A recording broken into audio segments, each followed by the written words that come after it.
السلام علیکم ورحمۃ اللہ وبرکاتہ بسم اللہ والصلاة والسلام علی رسول اللہ الحمدللہ رب اشرح لی صدری ویسر لی امری واحلل عقدۃ من لسانی یفقہوا قولی رب یسر ولا تعسر وتمم بالخیر الحمدللہ۔ آج ہم انشاءاللہ انتہائی اہم موضوع کے ساتھ ملنے لگے ہیں، اور جو بات ہم نے معرب اور مبنی کی شروع کی تھی، اب اس ٹاپک کو تھوڑا سا ہم مزید اوپن کریں گے، اور یہ لیکچر یا یہ درس جو ہے یہ 2 حصوں میں مزید تقسیم ہو جائے گا۔ عربک لینگویج میں جو اعرابی احکامات ہیں وہ جو ہم نے کورس میں پڑھے اس کے لحاظ سے تھوڑے سے مختلف طرح سے بیان کیے جاتے ہیں۔ جیسا کہ اگر میں آپ کو کہوں کہ عامر سہیل صاحب کی جو کتاب لسان القرآن ہے، جو بہت ہم استعمال کرتے ہیں اور کرتے رہے ہیں، بہترین کتاب ہے بگنرز کے لیے، اور وہ جو صرف قرآن مجید کا فہم حاصل کرنا چاہتے ہیں۔ لیکن اگر ہم عربک کتابوں کے اندر جانا چاہیں گے، عربی کتابوں میں جانا چاہیں گے، تو پھر ہمارے پاس لسان القرآن کافی نہیں رہے گی، پھر ہمیں بات آگے بڑھانی پڑے گی، اور پھر ہمیں عربک لینگویج کو، عربک گرامر کو عربک میں ہی دیکھنا ہوگا۔ آج جو ہم موضوع اوپن کرنے لگے ہیں، یہ موضوع ممکن ہے کسی کے لیے ڈرائی ہو، لیکن یہ بہت دلچسپ ہے، اور اعراب القرآن کی عربک کتابوں میں اس کے بغیر تو بالکل بھی گزارا نہیں ہے، یعنی اس کو سمجھے بغیر، اس کے انداز کو سمجھے بغیر عربک لینگویج میں اعراب کیے ہوئے حل شدہ اس کو پڑھنا بہت مشکل ہو جاتا ہے۔ تو یہ جو 2 لیکچرز ہیں، جو آج اور جو نیکسٹ ہوگا، وہ دونوں یہ بہت اہم ہے اس حوالے سے، تو ذرا توجہ دیجیے گا انشاءاللہ۔ اللہ سبحانہ و تعالیٰ مجھے اور آپ کو برکت عطا فرمائے۔ کوشش کروں گا آسانی سے ڈیلیور ہو، اور اینڈ پہ آپ اپنی آراء ضرور دیجیے گا کہ کیا میں آپ تک وہ میسج کنوے کر پایا یا نہیں کنوے کر پایا۔ جی، تو الاحکام الاعرابیہ یہ اصل میں کیا چیز ہے؟ یہ وہی بات ہے جو ہم نے لسان القرآن میں یا ہم اپنے کورس میں اعرابی حالت ایک لفظ استعمال کرتے ہیں، اعرابی حالت۔ یہ وہی اعرابی حالت ہے، لیکن عربک لینگویج میں اٹ از کالڈ الاحکام الاعرابیہ، یعنی اعرابی احکامات۔ وہ کیا ہے عربک لینگویج میں؟ الرفع، النصب، الجر اور الجزم۔ عربک لینگویج میں ٹوٹل 4 اعرابی احکامات ہیں، یعنی 4 اعرابی حالتیں ہیں: الرفع، النصب، الجر، الجزم۔ عربک لینگویج میں الجر کی جگہ کتابوں میں الخفض بھی استعمال ملتا ہے، یعنی الخفض، تو کبھی کبھی آپ کو عربک کتابوں میں الخفض ملتا ہے۔ انشاءاللہ جب ہم النحو الصغیر اور الصرف الصغیر، الموطأ فی الاعراب، یہ 3 کتابیں پڑھ لیں گے تو میں آپ کو ضرور اعراب القرآن کے حوالے سے کچھ کتابوں کی طرف رہنمائی کروں گا کہ آپ کو اعراب القرآن کے حوالے سے کون کون سی کتابیں پڑھنی چاہیے، اور میری کوشش ہوگی، اگر دعا کیجئے گا اللہ مجھے توفیق عطا فرمائے، کہ ہم اعراب القرآن کی کوئی مختصر کتاب عربک لینگویج میں آپ کے ساتھ اس کو باقاعدہ آپ کے سامنے اس کی شرح کر کے دکھا دوں، آپ کے سامنے وہ آ جائے کہ وہ کیسے پڑھی جاتی ہے، اس میں کیسے کیا چیزیں علماء ایکسپلین کرتے ہیں، کیسے آتی ہیں، تو انشاءاللہ زندگی بخیر تو ہم انشاءاللہ وہ بھی کر لیں گے۔ الرفع، النصب، الجر، الجزم، 4 اعرابی حالتیں ہوتی ہیں۔ ان 4 میں سے 3، الرفع، النصب اور الجر، یہ 3 اعرابی حالتیں اسماء کے ساتھ فکس ہیں، یعنی ناؤنز کے ساتھ فکس ہیں یہ 3 اعرابی حالتیں، اور فعل کے ساتھ الرفع، النصب اور الجزم، یہ 3 فکس ہیں۔ فکس سے مراد یہ کہ 3 افعال کے ساتھ، یعنی افعال میں بھی کون؟ الافعال المضارعہ، بس ان کے ساتھ الرفع، النصب اور الجزم استعمال ہوتا ہے۔ الجر خاص طور پر اسم کے لیے ہے، اور الجزم خاص طور پر فعل مضارع کے لیے ہے۔ یہ بات ان سب میں سے جو امپورٹنٹ وہ یہ کہ یہ فکسڈ ہیں ان کے لیے۔ کتاب میں جو چیز لکھی ہوئی ہے اگر آپ کھولیں گے تو فصل فی الاحکام الاعرابیۃ، الاحکام الاعرابیۃ 4 وہی الرفع والنصب والجر والجزم۔ وہ کہتے ہیں کہ احکام الاعرابیہ کی جو فصل ہے، فصل سے مراد جو ٹاپک ہے، جو ایکسپلینیشن ہے، جو چیپٹر ہے، الاحکام الاعرابیۃ اربعۃ، چار ہیں، وہ کون سے ہیں؟ رفع، نصب، جر اور جزم۔ اس کے بعد بات آگے بڑھتی ہے ٹاپک کو آگے بڑھانے سے پہلے، ما لا يدخلہ حکم اعرابی، یعنی وہ کون سی چیزیں ہیں جن پر اعرابی حکم داخل نہیں ہوتا، وہ کون کون سی چیزیں ہیں، یعنی وہ کون سے کلمات ہیں جن پر اعرابی حکم لاگو نہیں ہوتا اور وہ اعرابی حکم کے تحت نہیں آتے۔ مثلا کہنے کا مقصد کیا ہے کہ وہ رفع، نصب، جر، مرفوع، مجزوم، مرفوع وغیرہ نہیں کہلاتے۔ وہ کون سے کلمات ہیں؟ ایک ہے الحرف، دوسرا ہے الفعل الماضی، تیسرا ہے فعل الامر۔ عربک لینگویج میں یہ تین طرح کے کلمات ہیں جن پر اعرابی احکامات لاگو نہیں ہوتے یعنی یہ مرفوع، منصوب، مجزوم وغیرہ نہیں ہوتے، تو یہ اس سے خارج ہیں۔ وَأَمَّا الْحُرُوفُ وَالْأَفْعَالُ الْمَاضِيَةُ وَأَفْعَالُ الْأَمْرِ فَلَا يَدْخُلُهَا حُكْمٌ إِعْرَابِيٌّ، یعنی ان تین پر حکم اعرابی لاگو نہیں ہوتا۔ پھر وہ کہتے ہیں ما يدخل الاسماء المعربة والمبنية من الاحکام الاعرابیة، یعنی وہ کون سے پورشنز ہیں جن پر اعرابی احکامات لاگو ہوتے ہیں۔ اب الحکم الاعرابی کیا ہے؟ الرفع والنصب والجر۔ امثلتہ، اب یہاں پر اس سٹیٹمنٹ میں انہوں نے بیسیکلی اسماء کی بات کی تھی، الاسماء المعربہ والمبنیہ۔ مثلا جملہ ہے محمد یکرم الضیف بحفاوۃ، محمد یکرم الضیف بحفاوۃ۔ اب اس میں محمد مرفوع ہے، الضیف منصوب ہے، حفاوۃ مجرور ہے۔ اب دیکھ رہے ہیں کہ یہ کیا ہے؟ اسماء معرب، یعنی اسماء معربہ ہیں۔ یہ تینوں اسماء ڈیفرنٹ اعرابی حالتوں میں ہیں۔ تو یہ الحکم الاعرابی اس کا کیا ہے؟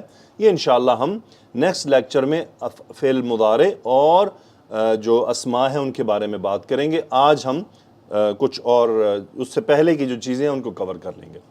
پھر ایک اور اگزامپل، ھذا یکرم سیبویہ بالذی یحب۔ اب اس میں کیا ہے؟ اس میں ھذا یہ مبنی اسم ہے اور رفع کی جگہ پر ہے، سیبویہ مبنی اسم ہے، نصب کی جگہ پر ہے، الذی مبنی اسم ہے، جر کی جگہ پر ہے۔ تو یہ یہاں پر انہوں نے یہ بتانا چاہا ہے ہمیں کہ ما يدخل الاسماء المعربة والمبنية من الاحکام الاعرابیہ، یعنی اسماء میں سے وہ کون سی چیزیں ہیں جن پر اعرابی حکم داخل ہوتا ہے، اور وہ کون سے ہیں؟ یعنی معرب اسماء ہیں اور مبنی اسماء ہیں۔ کس طرح ہوتا ہے ان کی، کیسے ہم یعنی ایکسپلین، کیسے ہم بیان کرتے ہیں کہ محمد ان کا اعراب عربک لینگویج میں کیسے بیان کیا جائے گا، یہ ہم اگلے لیکچر میں انشاءاللہ دیکھیں گے۔ کتاب میں وہ لکھتے ہیں فَكُلُّ الْأَسْمَاءِ الْمُعْرَبَةِ وَالْمَبْنِيَّةِ يَدْخُلُهَا الرَّفْعُ أَوِ النَّصْبُ أَوِ الْجَرُّ، یعنی تمام اسماء معربہ اور مبنیہ ان پر جو اعرابی حکم لاگو ہوتا ہے وہ ہے الرفع یا النصب یا پھر الجر، نحو جو اگزامپلز یہاں پر لکھی ہوئی ہیں۔ اب یہاں پر وہ بیان کرنے لگے ہیں ما يدخل الافعال المضارعة المعربة والمبنية من الاحکام الاعرابیہ، یعنی افعال مضارعہ جو ہیں وہ اور اس میں جو مبنی ہیں وہ بھی فعل مضارع کے اندر ہی، اس پر اعرابی احکامات میں سے کون کون سے احکامات لاگو ہوتے ہیں؟ اس میں کیا ہے؟ الرفع، النصب اور الجزم ہے، یہاں الجر نہیں ہوتا۔ الجر خاص ہے اسماء کے ساتھ۔ اس کی انہوں نے اگزامپل دی، مثلا اجتہد ولم اہمل ولن اہملا۔ اب یہاں اجتہد مرفوع ہے، اہملا مجزوم ہے، اہمل مجزوم ہے، اہملا منصوب ہے۔ الطالبات یجتہدن ولم یہملن ولن یہملن۔ اب یہاں دیکھ رہے ہیں تینوں فعل مضارع استعمال ہوئے ہیں اور یہ تینوں جو صیغے ہیں مبنی صیغے ہیں، چونکہ یہ جمع مؤنث کے نون و نسوہ کی وجہ سے، تو یہاں پر یہ مبنی ہے لیکن یہ رفع کی جگہ پر ہے، یہ جزم کی جگہ پر ہے اور یہ نصب کی جگہ پر ہے۔ یہی چیز ہم اگلے لیکچر میں دیکھیں گے، کس کو کی جگہ پر کہا جاتا ہے اور کس کو منصوب، منصوب، مجزوم وغیرہ کہا جاتا ہے اور اس کی علامات کیسے بیان کی جاتی ہیں۔ یہی بات انہوں نے کتاب میں ایسے لکھی ہے کہ وَكُلُّ الْأَفْعَالِ الْمُضَارِعَةِ الْمُعْرَبَةِ وَالْمَبْنِيَّةِ يَدْخُلُهَا الرَّفْعُ أَوِ النَّصْبُ أَوِ الْجَزْمُ، یعنی فعل مضارع معرب اور مبنی ان تمام پر الرفع، نصب اور الجزم کا حکم لاگو ہوتا ہے۔ آگے بڑھنے سے پہلے انہوں نے ایک امپورٹنٹ پوائنٹ لکھا ہے، خط الاعرابی، یعنی اب یہاں ایک باؤنڈری لائن کھینچنے لگے ہیں کہ خط الاعرابی یعنی اعراب میں داخل ہونے سے پہلے کون سی ایسی چیزیں ہیں جن پر اعرابی احکامات داخل نہیں ہوتے اور ان کو کیسے بیان کیا جاتا ہے۔ یعنی اس سے آگے بڑھنے سے پہلے کہ ہم اعراب کو بیان کریں، محمد کا اعراب کیا ہے، یجتہد کا اعراب کیا ہے، اس سے پہلے ہم ایسی چیزیں جن کا ہم نے کہا ہے کہ ان کا اعراب، ان پر اعرابی احکامات لاگو نہیں ہوتے، لیکن اعراب میں گرامیٹیکلی اس کی بھی ایکسپلینیشن تو ہوتی ہیں، تو وہ کیسے کی جاتی ہیں، اس سے پہلے کہ ہم آگے بڑھیں یہاں اس کو کور کیا جا رہا ہے۔ یہی بات انہوں نے لکھی ہے کہ فصل فی خط الاعرابی، خط الاعرابی یعنی حد جو ہے، جو لائن ہے، اس کے نیچے جب ہم آگے بڑھیں گے اس سے پہلے کیا کیا چیزیں ہیں۔ تقع قبلہ الکلمات التي لا تدخلها الاحکام الاعرابیۃ، یعنی اس سے پہلے کہ ہم اعراب میں داخل ہوں اس سے پہلے کچھ ایسے کلمات ہیں جن پر اعرابی احکامات داخل نہیں ہوتے۔ وہیا الحروف، وہ کیا ہیں؟ الحروف، والافعال الماضیۃ، افعال ماضی ہیں، وافعال الامر، وہ فعل امر ہیں۔ پھر لکھا ہوا ہے کہ اینڈ پہ وَيُقَالُ فِي إِعْرَابِهَا لَا مَحَلَّ لَهُ مِنَ الْإِعْرَابِ، یعنی ان کلمات کے بارے میں الحروف، الافعال الماضیہ اور فعل الامر جب گرامیٹیکل ایکسپلینیشن دی جاتی ہے، اس کی ترکیب و تحلیل کی جاتی ہے، تو کیا لکھا جاتا ہے ایسے کلمات کے آگے؟ لا محل له من الاعراب، لا نافیہ للجنس ہے، مثلا مطلب یہ ہے کہ اس کا اعراب میں کوئی محل نہیں ہے، کوئی مقام نہیں ہے، کوئی جگہ نہیں ہے، یعنی یہ اعرابی جگہ نہیں لے سکتا یہ کلمہ۔ اس میں کیا ہے؟ الحروف، الافعال الماضیہ، فعل الامر۔ تو ان کا اعراب کیسے ایکسپلین کیا جاتا ہے؟ لیٹس موو آن، آگے بڑھتے ہیں۔ یاد رکھیے گا کہ الحروف، الافعال الماضیہ اور جو ہمارے فعل الامر ہیں، اور وہ بھی جو آگے آئیں گے مبنی اسما، ان کا اعراب کچھ اس طرح سے بیان کیا جاتا ہے۔ مبنی کو خیر ہم آگے دیکھیں گے، فی الحال ہم ان کا بات کرنے لگے ہیں جن کا لا محل لہ من الاعراب ہوتا ہے۔ اعراب بیان کرنے کے لیے یعنی کلمہ ہے مثلا بسم اللہ الرحمن الرحیم، یہ جو با ہے، اس با کے بارے میں ہم نے 3 جواب دینے ہیں۔ یاد رکھ لیجئے، جب بھی آپ اعراب القرآن کرنے لگیں اپنے ذہن میں یہ 3 کوسچنز بٹھا لیں، ان 3 سوالوں کا جواب ہر کلمہ کے بارے میں دینا ہے، ہر کلمہ کے بارے میں۔ جو تفصیلی اعراب القرآن کی کتابیں لکھی ہوتی ہے اس میں ہر کلمہ کا اسی طرح بار بار ہوتا ہے۔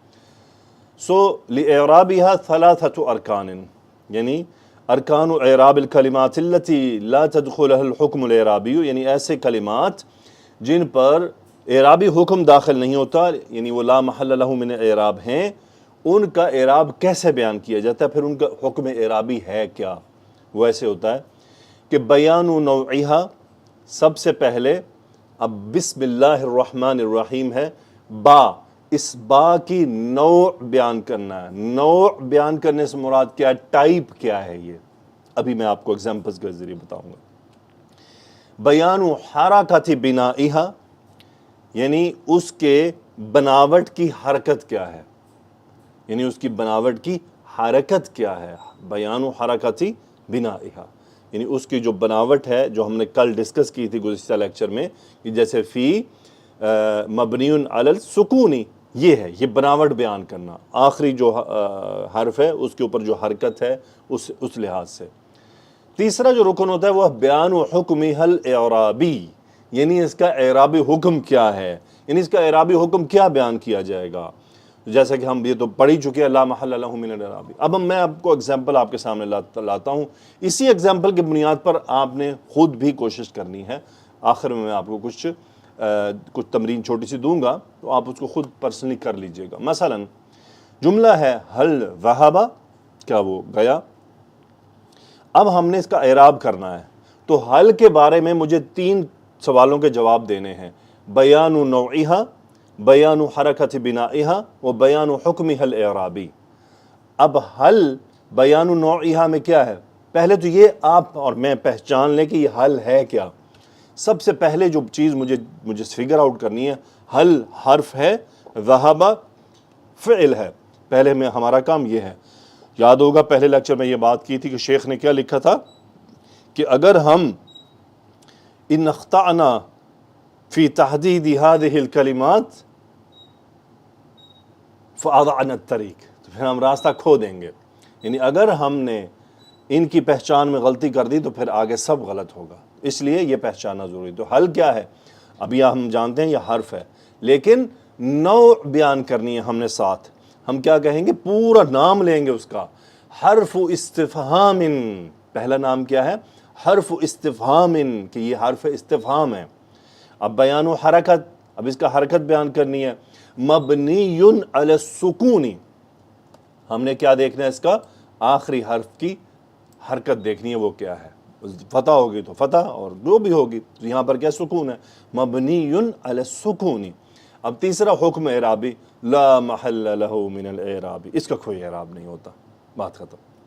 یہ 3 سوال 3 جواب ہر کلمہ کے بارے میں۔ اب ذہب کے بارے میں کیا ہوگا؟ فعل ماض، یعنی یہ فعل ماضی ہے، مبنی علی الفتح، مبنی علی الفتح، کیونکہ جو فاعل لام کلمہ کی حرکت کو ہمیشہ دیکھنا ہے، اور فعل ماضی پورے کا پورا مبنی علی الفتح ہوتا ہے۔ بس یہ یاد رکھ لیجئے گا، مبنی علی الفتح۔ اعراب کیا ہے؟ لا محل لہ من الاعراب، سٹوری اینڈ ہو گئی۔ اگلی اگزامپل، اذهب، اذهب فعل ہے، کون سا فعل ہے؟ فعل امر ہے۔ ہم کیا کہیں گے؟ بیان نوعها فعل امر، بیان حرکت بنائها مبنی علی السکون، بیان حکمها الاعرابی لا محل له من الاعراب۔ یہ 3 باتیں، 3 جواب، 3 ترتیب، 3 سٹیٹس۔ پوری دنیا بھر کی اعراب القرآن کی کتابیں، یا وہ کتابیں جو اعراب کو ڈسکس کرتی ہیں، وہ یہی زبان بولتی ہیں، اور اس میں یہی تقسیم اور یہی ترتیب ہے۔ اس کا یعنی اس کو سیکھنے کے بعد آپ اپنی آسانی کے لیے راستہ اختیار کر سکتے ہیں۔ مثلا حل ذہب حرف استفہام، اس کی بناوٹ سکون پر ہے، اس کا کوئی اعراب نہیں ہے، بس آپ اردو میں بھی کہہ سکتے ہیں۔ لیکن یہ جاننا ضروری ہے کہ جب آپ اور میں یہ فیصلہ کر رہے ہیں، یا ہم یہ چاہتے ہیں کہ ہم عربک کتابوں کے ساتھ بھی جڑیں اور ان کے ساتھ بھی اپنا کنیکشن ڈیولپ کریں، تو پھر یہ ضروری ہے یہ بات اس طرح سے سیکھنا۔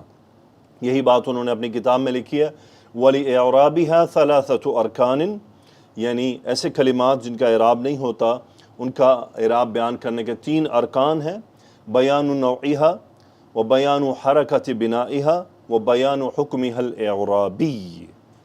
پھر مثالها حل ذهب، اذهب، حل حرف استفہام مبنی علی السکون لا محل له من الاعراب، ذهب فعل ماض مبنی علی الفتح لا محل له من الاعراب، اذهب فعل امر مبنی علی السکون لا محل له من الاعراب۔ اب آپ کے لیے چھوٹی سی تمرین ہے۔ تمرین میں کیا کرنا ہے؟ یہ کچھ کلمات ہیں، اکتبی، فی، ان، اکتبا، قتلوا، ما قتل، هل اکلت، سمعنا، ان کے بارے میں ہر کلمہ کا 3 جواب دیجئے۔ انشاءاللہ اگلے درس میں ہیں ہم اسم اور فعل مضارع کے اعراب کے بارے میں بات کریں گے، اور عین ممکن ہے کہ اگلے والا درس تھوڑا سا لمبا ہوگا، اٹس پاسبل کہ وہ 45 منٹس تک چلا جائے، کیونکہ اسماء بہت سارے ہیں، واحد بھی ہیں، مثنیٰ بھی ہیں، جمع بھی ہیں، مؤنث بھی ہیں، غیر منصرف بھی ہیں، منصرف بھی ہیں، اور مبنی اسماء بھی ہیں۔ ان کا یہ بھی ممکن ہے کہ ہم اس کو 2 پارٹس میں تقسیم کر لیں، تو اس کا مطلب ایک اور لیکچر کا ہمارا اضافہ ہو جائے گا۔ تو اگر ہم اس کو 30 منٹ پر کر لیں گے تو ایزیلی، آسانی سے ہو جائے گا۔ تو ہم دیکھیں گے کیسے وہ سلسلہ چلتا ہے، لیکن اپنی آراء ضرور دیجئے۔ آج ہم نے اپنے اس سبق میں احکام الاعرابیہ کو دیکھا، پھر ہم نے یہ دیکھا کہ کس کا اعراب ہوتا ہے، کس کا نہیں ہوتا، اور جس کا اعرابی حکم کوئی نہیں ہے تو پھر اس کا اعراب کیسے بیان کیا جاتا ہے۔ جزاکم اللہ خیرا، سبحانک اللہم وبحمدک، اشہد ان لا الہ الا انت، استغفرک واتوب الیک۔ اللہم صلی وسلم علی نبینا محمد، آمین یا رب العالمین۔ السلام علیکم ورحمۃ اللہ وبرکاتہ۔